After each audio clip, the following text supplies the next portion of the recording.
안녕하세요. 부동산 중개업을 하고 있는 30대 여자입니다.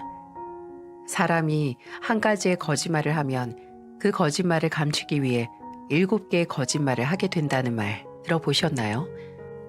이렇게 사람이 거짓말을 한 번 하게 되면 들키지 않기 위해 수단과 방법을 가리지 않고 이리저리 거짓말을 정당화하기 위한 온갖 것들을 붙이다가 눈덩이처럼 불어서 수습할 수도 없이 본인이 내뱉은 거짓말에 갇혀버리게 되는데요. 나중에는 거짓말로 둘러싸인 공간에서 버거움에 숨막혀 질식하게 되는 거죠.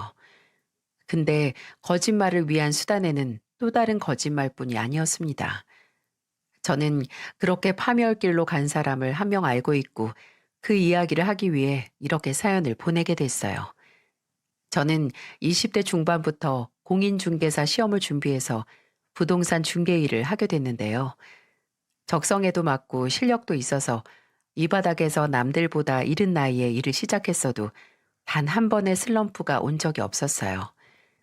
같은 사무실에서 일하는 분들도 다들 친절하고 성격도 잘 맞아서 평생 이 일을 업으로 삼을 수 있겠다 생각을 했죠. 그러다가 사무실에서 제일 친하게 지내는 선배 한 분이 제게 소개팅을 주선해 주셨어요. 30 전에 제대로 된 남자 만나서 연애해보라면서 주선을 해주셨는데 사범대를 나와서 중학교 선생님을 하는 남자라고 준수하고 사람 됨됨이가 참 좋다고 하셨죠. 저는 제가 결혼을 할 상대는 뭔가 조금 더 특별한 방법으로 운명처럼 만날 줄 알았는데 직장 동료가 주선한 가벼운 소개팅에서 제 남편 될 사람을 만나고 말았네요. 지극히 현실적이고 평범한 방법으로 만나게 됐지만 남편은 그만큼 안정적이고 또 편안한 사람이었습니다. 대화를 하다 보면 아이들에게 진심으로 좋은 어른이고 싶어 하는 마음이 눈에 다 보였거든요.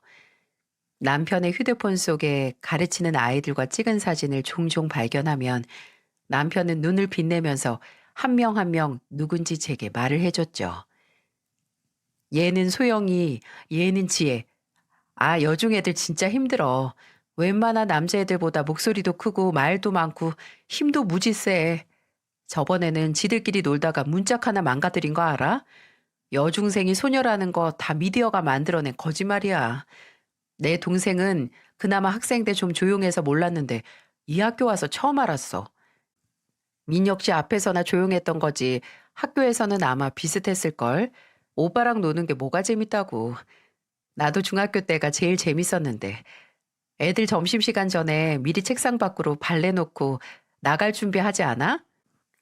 어? 어떻게 알았어? 주연 씨도 그랬구나.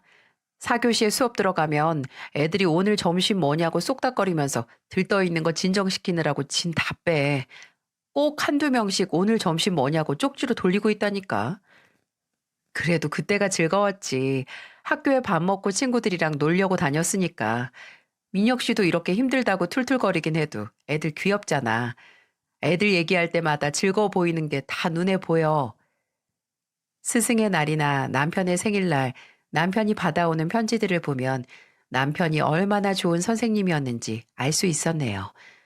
본인 일에 직업적인 자부심도 있고 또 안 그런 척 자상한 사람과 2년의 연애 끝에 결혼까지 하게 됐습니다. 처음 결혼 이야기가 나왔을 때 저나 남편이나 원래 결혼을 생각하고 있었고 돈도 모아뒀던 터라 큰 어려움은 없었어요. 남편도 싹싹하게 저희 부모님께 참 잘했고 인사를 드린 시부모님께서도 좋으신 분들 같았거든요. 시아버지께서는 원래 남편이 대학에 다닐 때만 해도 직원을 30명쯤 거느린 공장을 운영하셨어요. 근데 그게 불경기에 그만 망해버리고 그 후로는 가족들을 책임지기 위해 건축 일용직으로 일하면서 전국 8도에 출장을 나가 일하신다고 들었고요. 그래서 남편은 대학 졸업할 때쯤 등록금과 함께 집안의 부족한 생활비를 같이 벌었다고 하면서 힘든 과거를 회상하곤 했습니다. 그래도 아버지께서 사업 실패로 무너지지 않고 가족들을 위해 이 일 저 일 가리지 않고 일하는 아버지를 보면 남편도 그렇고 시누이도 그렇고 열심히 살 수밖에 없었대요.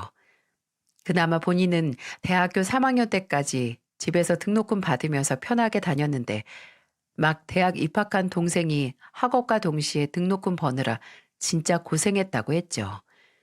그 얘기를 듣고 아무리 집안 사정이 한순간에 기울어진다 하더라도 가족끼리 참 돈독하구나 생각을 했답니다. 남편의 수더분하고 낙관적인 성격은 시아버지를 쏙 빼닮은 것 같았어요. 처음 인사를 드리러 간 날 그렇게 생각이 됐습니다. 아무래도 야외 현장에서 일하셔서 그런지 얼굴도 까무잡잡하게 그을리고 팔이나 손들 여기저기 오래된 흉터들이 많이 보였어요. 얼굴에 세월의 흔적대로 굵직굵직한 주름이 져 있었지만 밝게 웃으시는 모습만큼은 마치 청년처럼 보이셨고요. 근데 그런 시아버지가 시어머니와 나란히 앉아 계시면 뭔지 모를 이질감이 느껴졌습니다. 제 나이보다 더 들어 보이는 시아버지와 다르게 시어머니는 60대 초반인 나이보다 훨씬 더 젊어 보이는 분이셨어요. 피부도 뽀얗고 주름도 하나 없어서 시아버지와 함께 있으면 시아버지는 더 까맣게 보이고 시어머니는 피부에서 빛이 나는 것처럼 보일 정도였죠. 그것뿐만 아니라 화장을 하고 치장하고 계시는 게 뭔가 시아버지와 같이 살고 있는 사람처럼 보이지 않았어요. 입은 지 10년은 좋게 되어 보이는 티셔츠에 무릎 다 나온 바지를 입은 시아버지와 딱 봐도 브랜드가 보이는 비싼 옷을 입고 있는 시어머니는 조화되지 않았으니까요. 또 저희 어머니와 동년배인 시어머니의 비교적 짙은 화장과 화려한 옷 스타일을 보면 부부라도 이렇게까지 극단적으로 다른 모습으로 살 수 있구나 라는 생각이 들었네요. 하지만 제가 이질적으로 느낀 건 비단 겉모습뿐만이 아니었습니다. 제가 시댁에 인사를 드리러 간 날 느낀 시부모님 사이의 미묘한 기류 때문이었어요. 두 분 다 굉장히 친절하고 또 교양도 느껴지게 대화를 하셨는데 그 대화가 서로를 향해 있지 않았어요. 주연이도 동생이 있다고 했지? 남동생이라고 했나? 네, 어머님, 4살 차이 나요. 너도 남동생이랑 닮았니? 내 자식들은 둘 다 지 애비만 쏙 닮고 나 닮은 구석이 없어서 내가 배 아프게 낳았어도 서운했다니까. 난 아버지 닮았어도 미연이는 어머니 닮았잖아요. 어렸을 때야 아버지 얼굴이 보이지 지금은 어머니랑 똑같아요. 아, 그러고 보니까 우리 가족 사진 중에 나랑 우리 아버지랑 동생이랑 나란히 있는 사진이 있거든? 근데 그게 진짜 무서울 정도로 닮아서 보면 얼마나 웃긴데. 정말? 보고 싶다. 어머니, 우리 앨범 어디 있어요? 몰라. 네 아버지한테 물어봐. 저번에 베란다 청소할 때 치웠는지. 그 내가 박스에 넣었던 것 같은데. 네 엄마한테 겨울옷 상자 어디 있는지 물어봐라. 아마 거기 옆에 있을 거다. 뭐가 이상한지 눈치채셨나요? 시부모님은 서로 직접적으로 대화를 나누지 않고 계속해서 네 아버지, 네 어머니한테 물어봐라 하면서 일체 대화를 하지 않으셨어요. 한 공간에 바로 옆에 앉아 있긴 했는데 나누는 말은 없었죠. 나중에 제가 집에 오면서 남편에게 오늘 두 분이 싸우신 거냐고 물으니까 남편은 어? 아니, 우리 부모님 원래 별 대화 안 하셔. 보통 아닌가? 합니다. 확실히 그런 분위기가 남편의 집에서는 보통이었는지 저희 부모님을 뵀을 때 두 분이 그냥 평소처럼 투닥거리는 걸 보고 주연 씨 부모님 사이 진짜 좋으시다. 화기애애한 게 되게 보기 좋네. 라고 했었어요. 사이가 안 좋은 게 아니라 정말 원래 그런 건지 상견례 때도 딱히 문제될 건 없었습니다. 시부모님께서 서로 말을 안 하셨을 뿐 저희 어머니나 아버지하고는 웃으면서 말을 잘하셨거든요. 사부인, 젓갈 가게 한다고 하셨죠? 저도 참 젓갈을 좋아하는데 토란이랑 명란이랑 오징어랑 한 개만 있어도 그걸로 삼시세끼 다 먹잖아요. 어머, 그럼 주연이 통해서 집 주소 좀 보내주세요. 제가 맛있는 걸로다가 보내드릴게요. 아유, 그럼 제가 젓갈값도 톡톡하게 보내드려야죠. 사부인 잘 부탁드릴게요. 맛있는 걸로 보내주세요. 특히 비슷한 나이대여서 그런지 어머니와 시어머니가 분위기 좋게 대화를 많이 하셨어요. 나중에 저희 어머니께서 보내신 젓갈을 받은 시어머니께서도 잘 먹었다면서 인사로 복숭아와 샤인머스켓을 보내셨죠. 저와 남편은 결혼 후 남편이 일하는 학교에서 멀지 않은 곳에 신혼집을 얻었어요. 조금 무리하긴 했지만 나중에 태어날 아이와 함께 살기 위해 넉넉하게 방 3개짜리 아파트를 매매했죠. 저도 남편도 마땅히 부모님의 도움을 받지 않은 터라 대출도 꽤 당겨 썼습니다. 어차피 서로 가족의 경제적 상황을 알고 있었으니 결혼 전부터 어느 정도 대출 받을 거라는 게 조율이 끝났었거든요. 근데 조금 신경이 쓰이는 게 있었어요. 남편에게 들었던 것과 달리 시댁에, 아니 정확하게는 시어머니의 씀씀이가 너무 큰 느낌이었거든요. 원래 사람마다 경제 사정에 대한 기준이 다르잖아요. 월 200 벌면 혼자 먹고 살게 된다는 사람이 있고, 혼자 살아도 월 300 이상은 벌어야 살만하다 하는 사람이 있는 것처럼요. 근데 아무리 생각을 해도 시어머니께서는 남편이 제게 설명한 시댁의 경제 상황보다 더 큰 소비를 하면서 사는 것 같았어요. 시어머니께서는 운전을 하고 다니셨는데 국산차였지만 그 외 회장님 차 아시죠? 그 고급 승용차를 몰고 다니셨어요. 제가 처음에 시어머니의 차를 보고 남편에게 어머니 멋지다. 아버님께서 뽑아주신 건가? 라고 했었거든요. 시어머니는 계속 가정주부로 계셨으니까요. 근데 남편이 그건 또 아니래요. 산 게 아니고 리스인데 시어머니께서 모은 돈으로 몰고 다니는 차 같다고 하더군요. 애초에 집안 식구들끼리 돈 얘기를 크게 하지 않는 것 같은 느낌이라서 남편도 그냥 그런가 보다 크게 궁금해하지 않는 것 같았죠. 시어머니께서는 들고 다니는 가방이나 신고 다니는 신발도 웬만한 고가의 브랜드 제품이라서 잘 어울리신다. 언제 사셨냐 하면 갯돈 타서 샀다. 아니면 선물 받았다. 라고 대답하시더라고요. 근데 시아버지의 수입도 제가 다 알고 있고 남편도 시누이도 따로 시어머니께 고정적인 용돈을 안 드리는 걸로 알고 있었거든요. 시댁에 갈 때마다 소파가 새로 바뀌어 있을 때도 있고 대형 TV가 생긴 것도 봤습니다. 그럴 때마다 시어머니는 하자 있는 상품을 원가보다 훨씬 싸게 잘 샀다고 하고 넘기시더라고요. 근데 까놓고 그 돈 다 어디서 나셨냐라고 물어볼 수도 없고 결혼 후 시어머니 씀씀이의 비밀은 늘 제 머릿속을 맴도는 궁금증이었어요. 근데 결혼하고 1년 반 정도 지났을 때 그 실체를 알게 됐어요. 제가 첫째를 낳고 막 사무실에 복귀를 한 지 얼마 되지 않았을 때 사무실에 있었는데 전화가 오더라고요. 바로 시어머니였습니다. 어머님, 무슨 일로, 예, 너 어디니? 일하고 있니? 네, 저 사무실이에요. 그래. 아휴, 주연아, 내가 너한테 부탁할 게 좀 있는데, 나 저기 3천만 원만 빌려줄 수 있을까? 내가 쓰고 3달, 아니 6달 안에 갚으마. 네? 어머님, 갑자기 무슨 일이신데 그렇게 큰 돈이 필요하세요? 무슨 문제 생기셨어요? 내가 너한테 말을 하면서도 창피한데 내가 투자 사기를 당했어. 원래 이런 경우가 없는데 이 지경이 됐지 뭐냐. 빌린 돈 메꾸려면 당장 현금 3천은 필요한데 나 어떻게 하니? 무슨 투자를 하셨는데요? 아버님은 알고 계시고요? 그 인간 알면 안 되지. 내가 그래서 너한테 연락한 거잖아. 어떻게 좀 안 되겠니? 내가 금방 갚을 거야. 내가 원래 돈놀이를 잘해서 걱정할 거 없어. 이번만 삐끗한 거야.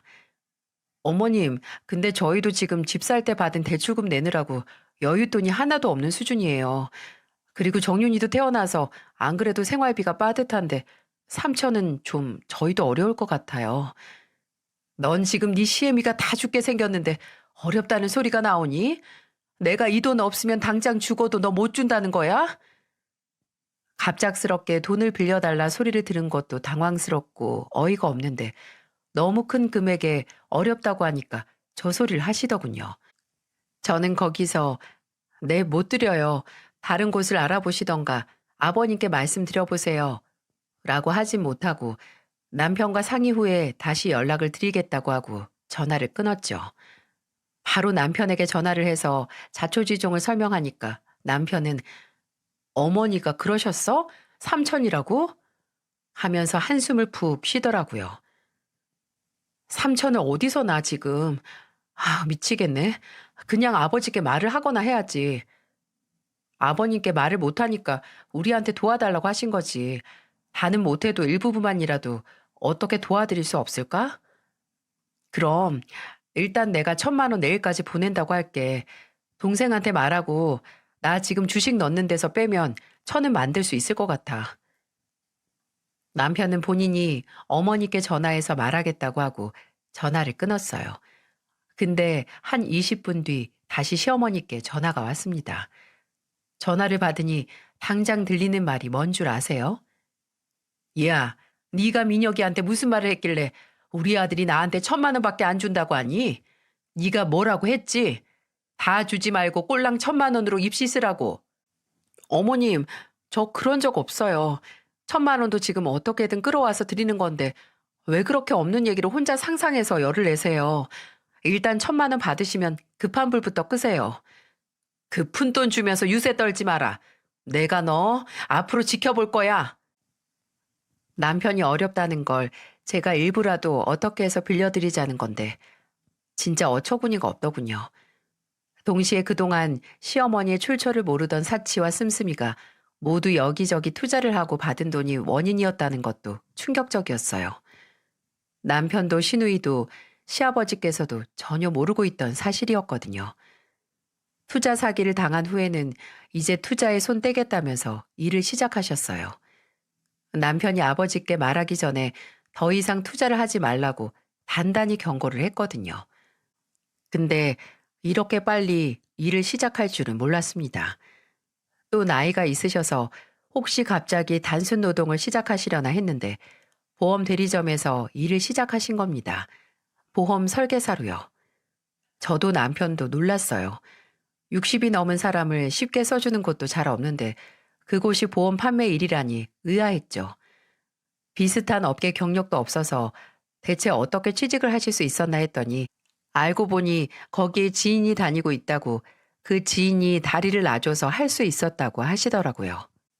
저희는 시어머니가 위험한 투자를 하고 다니시다가 돈을 더 잃는 것보다는 뭐라도 고용해주는 곳에서 월급을 받는 게 훨씬 나으니까 시어머니의 취직이 대환영이었죠. 근데 그것도 딱 한순간이었어요. 보험 판매는 원래 가족이나 주변 지인들 장사가 8알이잖아요.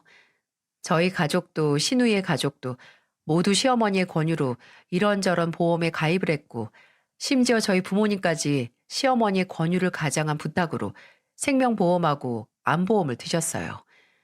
시어머니는 매달 올려야 할 실적을 못 올리게 되면 이런저런 듣도 보지도 못한 보험을 가족들에게 가입시키곤 해서 끝내 저희 가족은 세 식구인데도 달에 나가는 보험료만 40만 원이 넘고 말았네요. 나중에는 그 실적 때문에 저희 시어머니가 무슨 일을 하셨는지 아시나요? 처음에는 제가 일하는 사무실 사람들이나 친구들에게 네가 보험 가입하라고 부탁을 하라고 하시더라고요. 저보고 보험을 판매하라고 말이죠. 제가 다들 사회인이 된 지 오래돼서 이미 보험은 들대로 들었다고 그리고 그렇게 여기저기 판매할 만큼 아는 사람도 없다고 하니까 저한테 그렇게 사회생활을 쫓게 하면 빨리 망한다네요.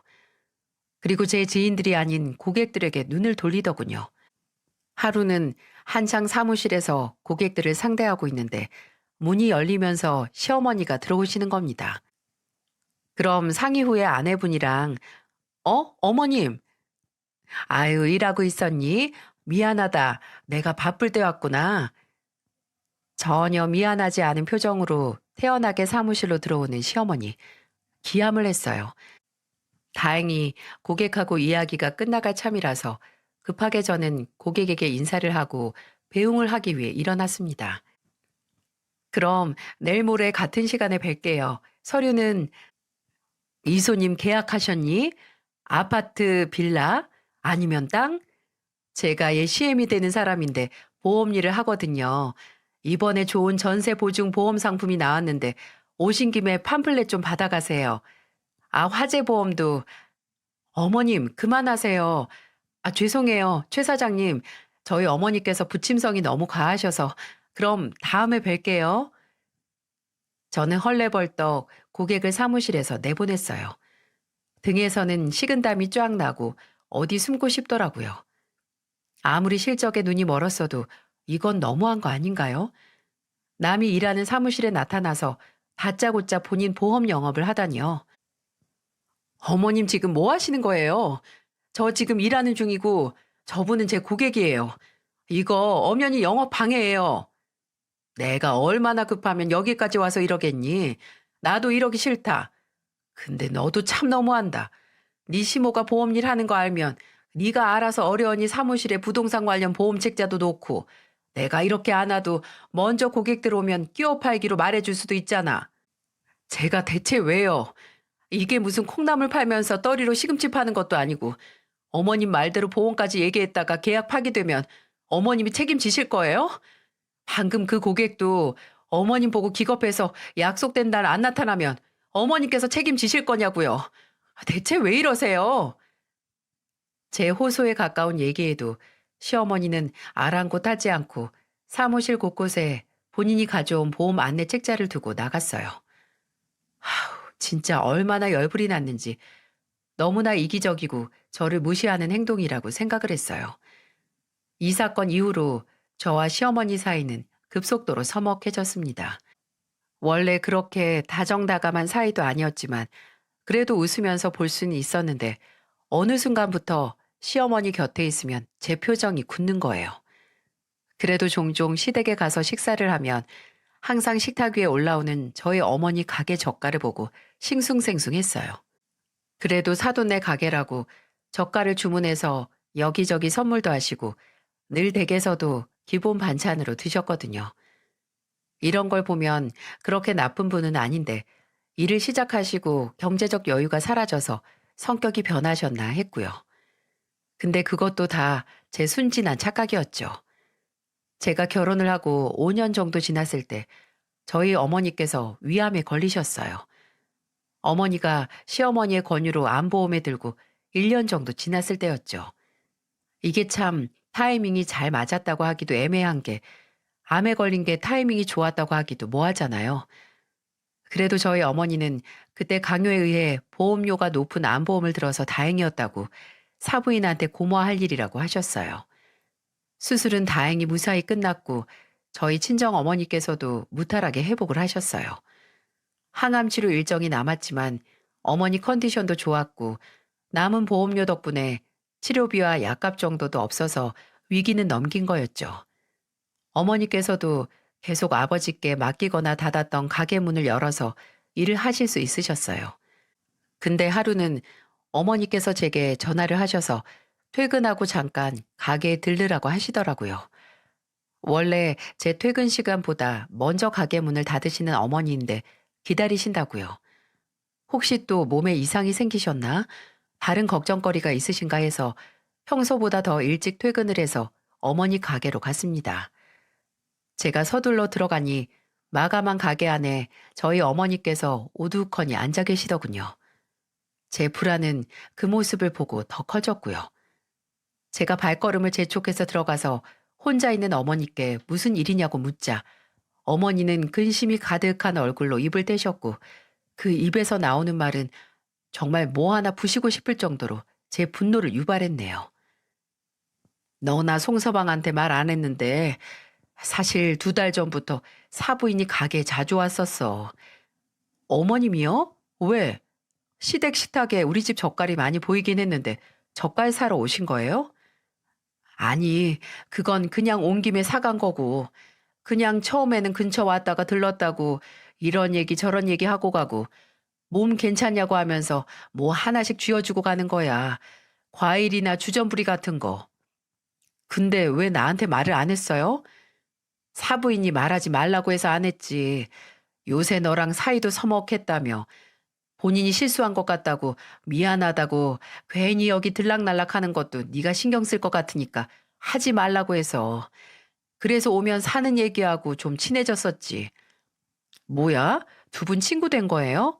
근데 왜 그렇게 기운이 없어요? 엄마도 처음에는 친구 된 줄 알았다. 아유, 근데 참 이걸 어떻게 해야 하니? 저번 주에 네 시어머니가 또 와서 그냥 평소처럼 놀러 왔나 했는데 그게 아니더라고. 나한테 글쎄 3천만 원만 빌려달라고 부탁하러 온 거였어. 기함을 했네요. 또 그놈의 3천만 원. 시어머니는 저와 남편에게 부탁했던 것처럼 또 가족이라는 이름으로 돈을 빌리기 위해 저희 어머니에게 접근을 한 거예요. 내가 암 판정받고 보험료 받은 것도 따지고 보면 다 지덕 아니냐고. 제발 부탁이니까 빌려달라고 사정사정을 하는 거야. 뭐 예전에 투자 사기 당해서 빚을 좀 줬다며 그 빚쟁이들이 집까지 찾아올 판이라고 울면서 말하더라. 엄마, 그래서 빌려줬어요, 그 돈? 어머니가 대답을 하지 않으셔도 알 수 있었어요. 저희 어머니의 보험 담당자인 시어머니는 저희 어머니가 암보험금을 지급받았다는 것과 금액이 얼마인지 수술비를 제외해서 남은 금액이 얼마인지 다 알고 있었어요. 제가 보기에는 딱 계획적으로 돈을 노리고 어머니에게 접근한 건데 어머니는 시어머니가 가족들이 알면 진짜 나 죽는다고 울며 불며 부탁을 하니까 판단력이 흐려지셨나 봐요. 일단 생각해 보겠다고 했는데 계속 지금 걱정 없이 수술 받고 병원 다니는 거 다 내 덕분이니까 제발 도와달라고 하더라. 그래서 다음날 불러서 빌려줬다. 혹시 사돈어른이 통장 내역이라도 확인하면 나중에라도 들킬 수 있으니 현금으로 꼭 뽑아달라고 해서 은행 갔다가 바로 만나서 줬지. 6개월 있다가 갚겠다고 했는데도 왜 이렇게 불안하니? 그래도 너한테는 말해야 할 것 같아서. 그래도 너한테 말하기 전에 옆에 떡집 사장님한테도 상의했어. 저희 어머니는 버젓이 시어머니가 만든 덫에 걸리시고 말았네요. 돈을 빌려주기 전에 제게 의논했다면 좋았을 텐데 이미 일어난 일을 어쩌겠습니까? 제가 너무 화가 나는 건 몸이 아무리 나아졌어도 아직 완치도 다 안 된 저희 어머니에게 보험금 받은 거 다 내 덕분 아니냐고 하면서 거의 반 협박하듯이 돈을 받아낸 시어머니의 심보였어요. 심지어 2달 정도 계획적으로 친한 친구인 양 계속해서 얼굴을 비춘 것도 소름이 끼쳤고요. 저는 좋은 마음으로 빌려주고 나서도 마음속에 뿌리 내린 걱정과 불안에 떠는 어머니께 일단 아버지께는 말씀드리지 말고 계시라고 했어요. 그 돈은 어머니 병원비로 쓰기로 하긴 했지만 일부는 부모님께서 그의 결혼할 남동생에게 조금이라도 결혼 자금을 보태주려고 했거든요. 근데 그걸 어머니가 말도 없이 빌려줬으니 나중에 시어머니의 말대로 6개월 후에 못 받게 되면 난리가 나게 될 수도 있으니까요. 그리고 제가 아는 한 높은 확률로 6개월 후, 아니 1년 후에도 못 받을 수도 있었기에 저는 어머니 가게에서 나와서 바로 시댁으로 향했어요. 평소처럼 지방 건설 현장으로 출장을 가신 시아버지께서는 집에 계시지 않았고 시어머니가 혼자 계셨죠. 저는 시댁에 들어가자마자 이성을 참아 잡지 못하고 말했습니다. 어머님, 저희 친정 어머니한테 돈 빌리셨다면서요?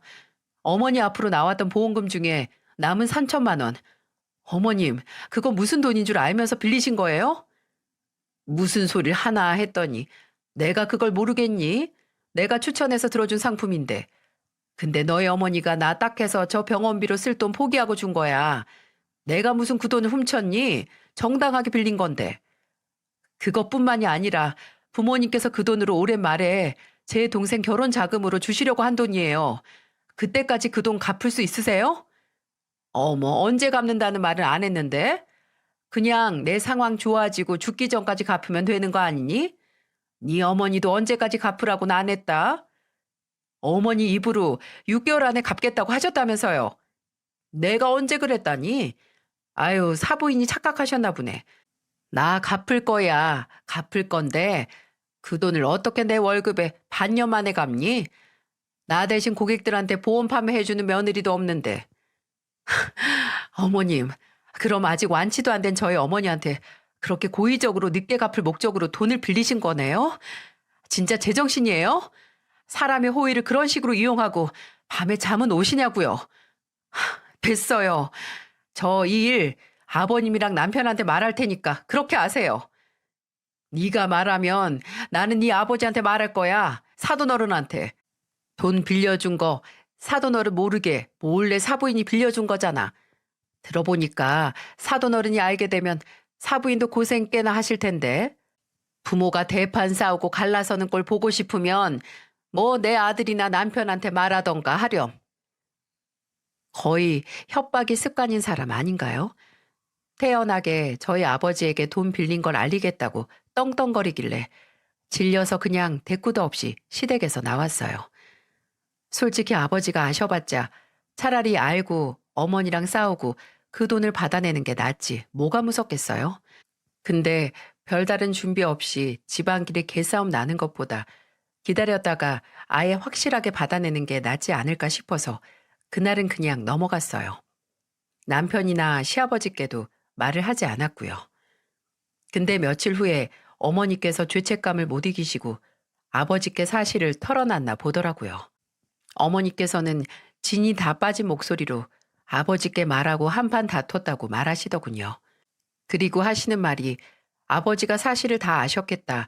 이제는 두려울 것도 없어서 돈 받으러 시어머니 보험 대리점 사무실까지 가셨다고 해요. 말할 테면 말하라고 말하기 전에 돈이나 내놓으라고 하려고요. 근데 그렇게 호기롭게 찾아간 사무실 앞에서 충격적인 광경을 보셨다고 하시더군요. 전화해서 나오라고 하면 다른 데로 튈지도 몰라서 내가 나올 때까지 건물 앞에서 기다리는데 5시 반쯤에 어떤 남자랑 나오더구나. 네 아버지보다 나이 지긋해 보이는 양반이었는데 나와서 둘이 팔짱을 턱 끼더니 네 시어머니 차 나란히 타고 가버렸어. 정말 믿을 수가 없더군요. 저는 저희 어머니의 소중한 돈을 받기 위해 머리를 굴렸습니다. 어머니가 본 장면을 시어머니를 상대할 무기로 쓰기 위해서 말이죠. 사무실에는 연차를 써서 하루 쉬면서 시어머니 뒤를 밟았어요. 솔직히 밟았다라는 말도 민망한 게 그냥 시어머니가 일하는 건물 앞에서 차를 주차해서 감시한 게 다였지만은요. 혹시 제 차를 알아보기라도 할까 같이 일하는 사무실 사람 차를 빌려서 갔습니다. 그렇게 잠복을 하다 점심시간에도 같은 건물에서 나오는 시어머니와 의문의 남성을 발견했어요. 아주 다정하게 밥을 먹으러 가더군요. 시어머니가 그 남자와 함께 있을 때 누가 봐도 마음이 있는 사람처럼 대화 중간중간마다 팔뚝을 쓰다듬고 식사 중 입가에 묻은 소스를 닦아주는 모습을 보면서 시어머니가 바람을 피우고 있다는 걸 바로 알 수 있었죠. 식당 유리창 너머로 시어머니가 그 의문의 남자 허벅지 위로 손을 올리는 소름 끼치는 현장도 목격을 했고요. 저는 시어머니와 그 남자가 보험 대리점 사무실이 있는 건물에서 함께 나와서 같은 곳에서 일하는 사람이라고 생각을 했어요. 근데 그 남자의 정체를 알게 됐을 때 모든 퍼즐이 들어맞는 충격을 받았네요. 한 번은 시어머니 없이 그 남자 혼자 건물 밖으로 나와 담배를 피더라고요. 저는 모르는 척 주변 사무실에서 산책 나온 사람처럼 그 남자 가까이 다가갔어요. 무슨 첩보 영화 찍는 것도 아닌데 심장이 입 밖으로 튀어나올 뻔했습니다. 그 남자가 저를 알아볼 일도 없는데 말이죠. 그 남자가 들어간 후 바로 앞에 있던 건물 관리소로 들어가서 관리인 한 분께 물어봤어요. 혹시 저분 어느 사무실에서 일하는 분이냐고요. 제가 방금 저분 라이터를 주었는데 가져다 드려야겠다고 하면서 말이죠. 당연히 라이터는 줍지도 않았죠.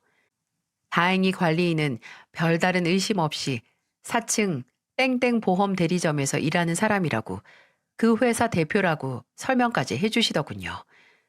시어머니는 회사 상사와 불륜을 저지르고 있었던 겁니다. 애초에 회사에 꽂아준 사람이 그 남자였던 거죠. 어떻게 시어머니께서 그 나이에 경력도 없고 시험 한 번으로 보험 설계사 일을 시작했나 했는데 다 뒷배가 있었던 겁니다. 저는 다음 날 다시 시어머니를 찾아갔어요. 불륜 현장 사진이 가득 찍힌 휴대폰을 들고 말이죠. 제가 퇴근 후에 다시 시댁에 가자 시어머니는 질린다는 표정으로 처음에는 문도 안 열어주시려고 했어요. 근데 제가 지금 제 말 안 들으면 분명 후회할 거라고 하니까 못 이기는 척 저를 집 안으로 들여보내주셨죠. 왜 또 왔니? 내가 네 엄마 돈 빌렸지. 네 돈 빌렸어? 저희 어머니 돈을 딸인 제가 받게 해드려야죠. 어머니 요즘 바쁘시겠어요? 실적에 쫓기면서 일하시고 아버님은 항상 현장에 있어서 집안일도 혼자 하시고 또 직장에서 상간남이랑 연애하느라. 뭐? 너 지금 뭘 알고나 하는 소리야? 아무리 돈이 무서워도 시애미한테 못하는 말이 없구나. 무슨 헛소리를 하는 거야? 어머니, 지금 다니는 보험사 대표라는 아저씨랑 연애 중이시잖아요. 증거도 다 있으니까 괜히 힘 빠지게 모른 척 하지 마세요. 저는 휴대폰을 켜서 제가 찍은 사진을 시어머니께 들이밀었어요. 시어머니는 떨리는 눈으로 사진을 훑어보더니 바로 저를 노려보면서 날카로운 목소리로 말하셨어요. 그래서 뭐, 너 지금 이걸로 나 협박하겠다 이거니? 협박이라니, 제가 어머님도 아닌데요. 일종의 경고죠. 어머님께서 앞으로 약속된 6개월 내로 저희 어머니한테 빌린 돈 3천만 원 안 갚으면 저 이거 들고 아버님한테 갈 거예요. 나 6개월 안에 돈 갚겠다는 말 안 했다니까? 증거 있어? 다 네 엄마가 착각한 거라고. 끝까지 거짓말만 하시네요. 아니면 거짓말을 하도 많이 하고 다녀서 이제 본인 입으로 뱉은 거짓말이 진짜라고 착각하시는 거예요? 저희 어머니가 어머님한테 돈 빌려드리는 거 저보다 먼저 알고 있던 사람이 있다는 거 모르시죠? 뭐? 그게 누군데? 어머니 가게 옆에 있는 떡집 이모님이요. 저희 어머니가 아무리 생각해도 어머님을 못 믿으시겠어서 그 이모님 조언을 듣고 보험을 들어놓으셨더라고요. 다행히 어머님이 강요하는 그런 언제 쓰일지도 모를 보험이 아니라 확실히 쓸모 있는 그런 보험이요. 저는 그렇게 말하고 어머니 휴대폰에서 받아온 음성 파일을 열어서 켰어요. 이내 집 안에는 누가 들어도 시어머니 목소리로 판단되는 소리가 들려왔습니다. 내가 진짜 1년도 아니고 딱 6개월 안에 우리 사부인 돈 그대로 돌려드릴게. 진짜 내가 너무 고마워요. 이게 내가 안 갚으면 나중에 나를 뭐 사기죄로 신고를 하든 고소를 하든 우리 사부인 마음대로 하세요. 내가 그 벌 달게 받을게. 그래도 그럴 일은 없다는 거 잘 알죠? 내가 분명히 이 3천만 원 꼭 갚을 거니까. 근데 3천만 원 이렇게 현금으로 받고 보니까 그렇게 많지도 않아 보이네. 무겁지도 않고. 그 음성 파일은 어머니가 막 시어머니에게 돈을 빌려달라는 소리를 듣고 나서 바로 옆에서 오래 봐온 떡집 이모님에게 상담을 했을 때 들은 충고대로 녹음된 거였어요. 이모는 돈을 못 받을까봐 걱정이 되면 돈을 빌려서 언제까지 갚겠다는 말을 녹음해 놓으라고 하셨더라고요. 그분이 진짜 은인인 거죠. 휴대폰은 그저 전화 받고 거는 것만 아는 저희 어머니가 떡집 이모님의 도움으로 음성 녹음이 되는 어플을 다운받아서 시어머니가 현금으로 돈을 받고 나서 하는 말을 그대로 녹음하셨으니까요. 휴대폰에서 나오는 목소리를 들으면서 실시간으로 천천히 시어머니 얼굴이 사색이 되는 걸 지켜봤습니다. 시어머니는 질린 입술을 파르르 떨고 초조한 것처럼 앞니로 씹더니 이내 갑자기 돌변해서 제가 든 휴대폰으로 달려들었어요. 저도 놀라서 휙 하고 바로 손을 제 가슴으로 끌어당겨서 간신히 제 휴대폰을 지킬 수 있었고요. 지금 제 휴대폰 뺏어가셔서 증거 다 없애려고 한 거예요? 근데 이거 뺏겨도요. 이미 음성 파일은 저희 어머니 휴대폰에도 있고 사진도 다 제 노트북에 옮겨놨어요. 여기서 어머님이 할 일은 제 휴대폰을 가져가서 부수는 게 아니라 사과 얼른 하시고 돈을 갚겠다는 말을 하셔야 하는 거라고요. 야, 주연아. 내가 갖고 싶어도 어떻게 그 돈을 그렇게 빨리 갚니? 너 내 수입 뻔히 알잖아.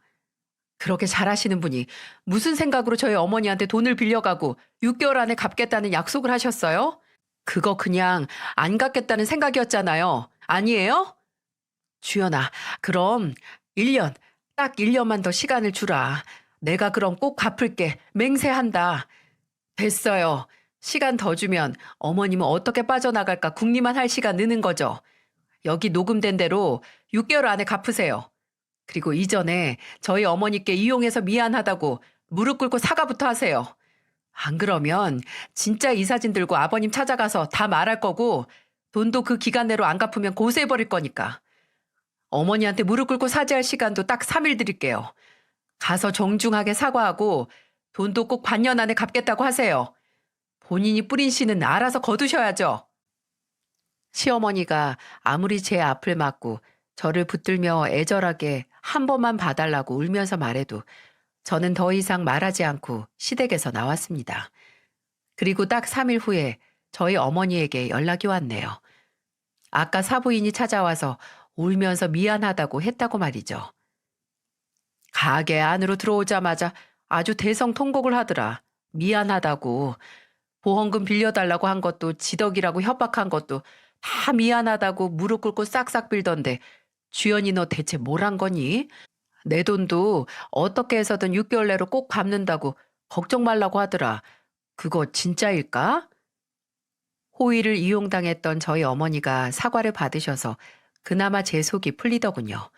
근데 속이 풀린과 동시에 또 다른 감정이 저를 짓눌렀어요. 바로 죄책감이었죠. 시아버지와 남편에게 죄책감이 들어서 미치겠더라고요. 당장 시어머니의 불륜 사실을 알고 있는 건 저 하나뿐인데 저는 그저 그걸 저희 어머니의 돈을 받기 위한 수단으로 이용만 했으니 시어머니와 다를 게 뭐가 있나 싶은 생각이 드는 거예요. 이미 시어머니에게는 돈만 갚으면 말을 하지 않겠다고 했지만 아무리 그래도 그건 숨기면 안 될 것 같았죠. 그래서 며칠의 고민 끝에 남편에게 다 털어놨어요. 시어머니가 우리 엄마를 이용해서 돈을 빌려갖고 그 돈을 받기 위해 시어머니 뒤를 캐다가 불륜 사실을 알아버렸다고요. 항상 이래도 흥, 저래도 흥, 무슨 말을 들어도 큰 반응이 없는 제 남편이 처음으로 크게 붕괴하는 모습을 그때 봤습니다. 남편은 그때 손 안에 쥐고 있던 컵까지 깨가면서 무섭게 화를 냈어요. 사실을 말한 제가 아니라 바로 본인의 어머니에게요. 물론 늦게 말한 제게도 화를 내긴 했지만 시어머니의 잘못에 비해서 제 잘못은 약과도 아니었죠. 남편은 참지 못하고 바로 시아버지를 찾아갔어요. 그때 시아버지는 강원도에 계셨는데 건설 인부들 숙소까지 알아내서 바로 날아갔어요. 그리고 그날 새벽에 둘이 함께 서울로 왔죠. 저는 그때 집에 있어서 몰랐지만 시댁에서는 한바탕 난리가 났다고 해요. 남편에게 시어머니의 불륜 사실과 제가 찍은 증거들을 본 시아버지는 바로 남편과 함께 서울로 와서 시어머니를 잡고 말 그대로 요절을 내려고 하셨어요. 지금까지 시아버지께서는 사업이 망했던 죄책감과 또 일용직으로 집에 시어머니를 혼자 두는 게 늘 미안해서 시어머니가 뭘 하든 별다른 말을 안 해오셨다고 해요. 근데 오히려 그 상황을 이용해서 사치를 부리고 출처 모르는 투자를 한다고 돈을 날리고 심지어 바람까지 피웠으니 시아버지께서 배신감에 눈이 뒤집히는 게 당연하겠죠. 남편이 옆에서 말리는 바람에 시어머니는 시아버지에게 잡힌 머리채 중 절반은 건질 수 있었죠. 그리고 결말은 시아버지와 시어머니의 이혼이었습니다. 시아버지는 마음대로 살고 싶으면 이혼하고 나서 마음대로 인생 망치라고 이혼하자고 하셨다고 해요. 시어머니는 처음에는 안 무섭다고 빽빽 소리를 지르다가 시아버지가 아무래도 진심인 것 같으니 두 손을 싹싹 빌면서 제발 자기를 버리지 말라고 애원을 했다고 남편은 수척한 얼굴로 그 모습을 본 기억을 없애고 싶다고 덧붙였어요. 그리고 진짜 결말은 따로 또 있는데요. 결론적으로 저희 어머니는 빌려준 3천만 원을 받지 못했어요. 하지만 그 돈을 빌리고 갚지 않은 시어머니가 그 과오에 대한 마땅한 벌을 받지 않은 것도 아니었어요. 시부모님의 이혼 소송 중에 어처구니 없는 진실들이 수면 위로 올라오게 됐는데요. 사실 시어머니가 했던 투자는 일반적인 투자가 아니었어요. 바로 그 내연남이었던 남자가 필요하다고 해서 가져다가 바친 돈들이었습니다. 보험 대리점 대표라는 인간이 바람 피우는 여자에게 돈 없다고 돈 달라고 내내 노래를 불렀고 또 무슨 콩깍지인지 그 남자를 놓치고 싶지 않았던 시어머니가 그 돈을 고지고대로 다 가져다가 준 거죠. 그리고 그렇게 가져다가 준 돈에는 저희 어머니의 돈만 있는 게 아니었어요. 본인 보험 실적을 위해 주변 사람을 총동원한 것처럼 돈도 여기저기서 빌려서 그 남자에게 몽땅 가져다 줬죠.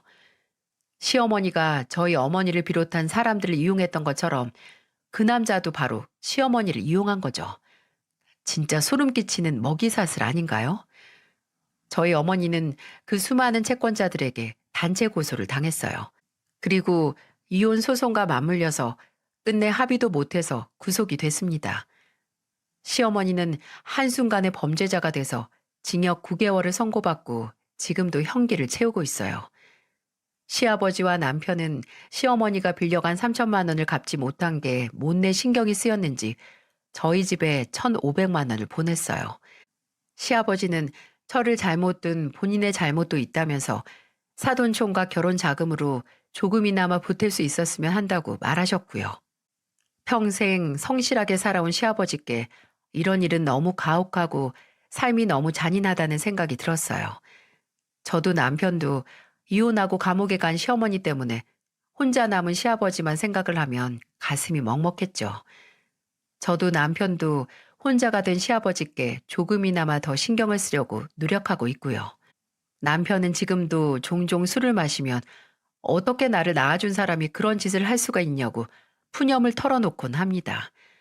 왜 먼저 만행을 알지 못했을까 본인을 탓하기도 하고요.